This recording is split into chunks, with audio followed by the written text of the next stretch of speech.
Thank you, Mr. Chairman. Mr. Urias, I want to come to you. Sanctuary cities. When the Santa Fe City Council passed a resolution prohibiting local authorities from sharing information, immigration information with the federal government, you praised this policy as a way for cities to use, and I quote, local resources against threats from the federal government, end quote. So why is the federal enforcement of our nation's immigration law, duly enacted law, a threat? Thank you, Senator Blackburn. I'm not sure I recall that quote. It's not something that I remember Then why don't saying. you look it up, because you're on the record having said that.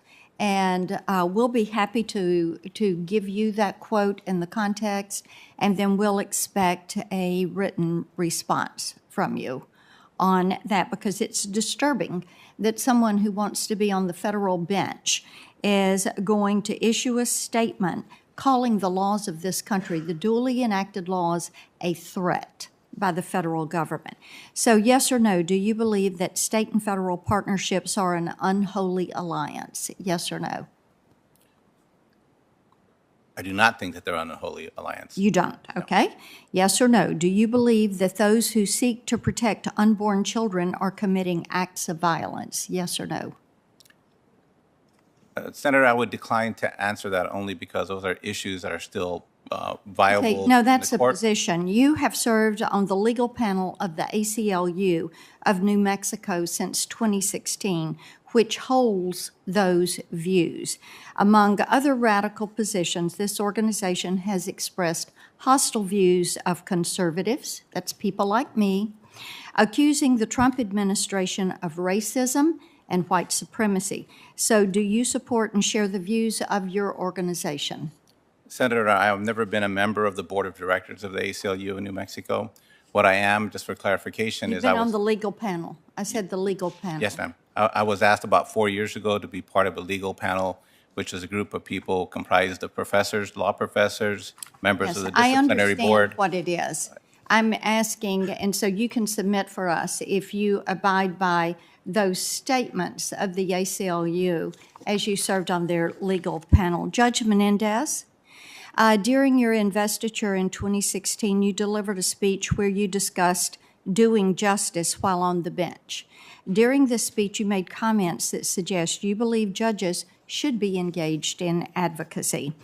And I'm quoting you here. I'm also learning that doing justice permits me to give weight to my unique experience, but does not allow them to dictate my decisions, or as perhaps they used to do. And doing justice mandates that I follow the law as it is, not just as I wish it were, something that isn't always easy. In December of that year, you also delivered a speech at the Federal Bar Association luncheon at the Minneapolis Club. In it, you said, "It is so much less clear how to advocate for equal justice now that I'm on the bench. I'm still learning how to use my new role to be an advocate for fairness while being impartial, and still learning when and to what extent seeking fairness is even my job." So what is the role of a judge? Is it to impartially apply the law, or is it to be an advocate for fairness as you perceive fairness to be? Thank you. Thank you for that question, Senator. The role of a judge is not to be an advocate. It's to fairly apply the precedent and the law to the cases that come before me.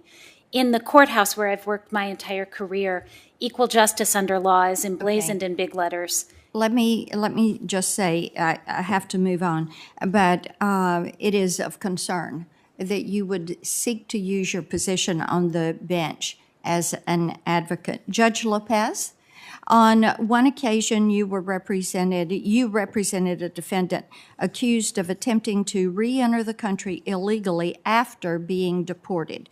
You argued that it was a reversible error for a trial court to instruct grand jurors to follow the law even if they disagreed with it.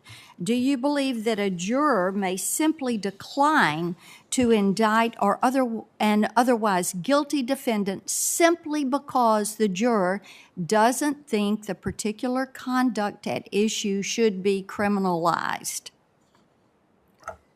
Thank you, Senator Blackburn. I'm not recollecting the case that you're referring to. However, we will provide that to you so that you can give us a written response. Do you think that a judge can simply disregard applicable laws if they disagree with those laws? Under no circumstances, Senator Under Blackburn. no circumstances. Okay, thank you. Judge Oda, my time has expired, but I am going to come to you on this issue of Little Sisters of the Poor for a written response, because your response that you gave to Senator Hawley is insufficient, and we would like to get a little bit more clarity around that. Religious liberty is a bedrock of our nation, and it is important, and so we need some more clarity from you. Thank you all. Thank you, Senator Blackburn. Senator Klobuchar. Yes, well, Senator Blackburn's still here. I just want to